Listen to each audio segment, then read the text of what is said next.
halo, je tam někdo? No tak halo. Mám pro vás takovou malinkatou čumendu. Třeba se vám to bude líbit, anebo taky ne, ale za ten pokus to stojí, já to risknu. Já to prostě risknu. Takže 3, 2, 1, start.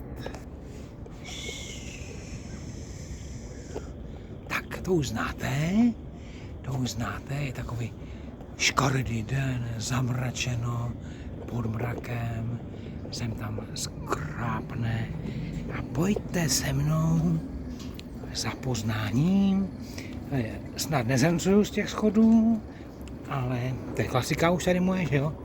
Tady já už jsem několikrát krásně ukázkově padal. Tak, tady samozřejmě vidíte rádiový vůz. To je jenom taková jakoby předzvěst, vydržte. Samozřejmě krajan, jak jinak, že jo? Krajan.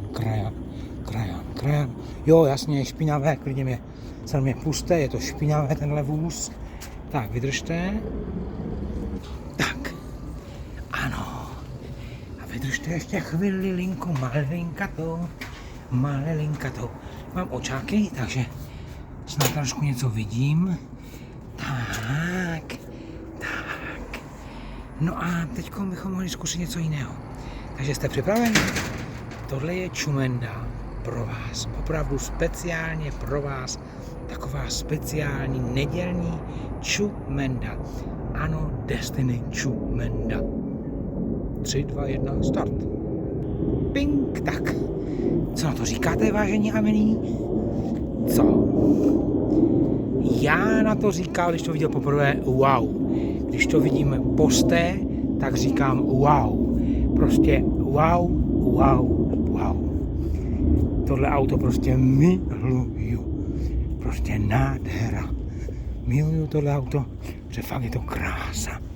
Je to samozřejmě Chevroletík takový, Chevy. No a já jsem si říkal, že by bylo fajn v tomto krásném počasíčku vám tenhle ten koráb představit takovýmhle způsobem. Takže snad se vám to líbí jako mně. Ano, Chevy Impala. Já nevím ten rok, já to vůbec neznám samozřejmě. Já jsem na to úplně blbej. Já ani nevím, kde to má nádrž, těžko bych to hledal, ale zkusím to najít. Tak, zkusím to najít. Vydržte, nerozumím hubu. Tady to má nádrž. No tak vidíte to, tak nejsem úplně nejblbější. Tak nádrž jsem našel. Takže ukážu vám tady trošku interiér. Takový, ta klasika, vážení. To je prostě Peckovice. Já zkusím, jestli můžu mě to pustí dovnitř. Snad jo. Tak. Takže vážení a milí, tak. Já zkusím si do toho takhle aspoň sednout. Mám aspoň tu odvahu si do toho láčnout. Ty voko, to je co? No prostě mně se to líbí. Vydržte? Tak. No, slyšel by mi to, co? Co říkáte? to je kundulab, jak se říká, pardon, dámy. Co? To by bylo ono, to by bylo vončo, milá Tončo. No prostě nádhera. Tady by se hodila ta písnička od Sissy Catch. In the back. This is Cadillac, ale tohle není Cadillac, takže tomu to nebudeme aplikovat. No ale myslím si, že to za to stojí. Za to pokoukáníčko čumenda. Prostě Pecková. Snad se vám to líbí jako mě. Protože mně se to líbí moc, tuze moc. A já udělám ještě takovouhle věc.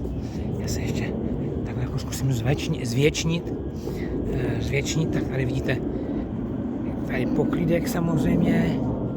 Tady u nás v Destyňákově. Tak. Jednou vám k těmhle obrázkům ještě něco povím speciálně. Kouknul bych se do těch otevřených dveří nad tím vozem přímo, ale to až někdy příště. Tak a já teď udělám další věc, 3, 2, 1. Tak. A teď to uděláme takto. No vážení, co říkáte? Neslušelo by mi tohle? Co? Tohle přibližovadýlko? Já myslím, že ano.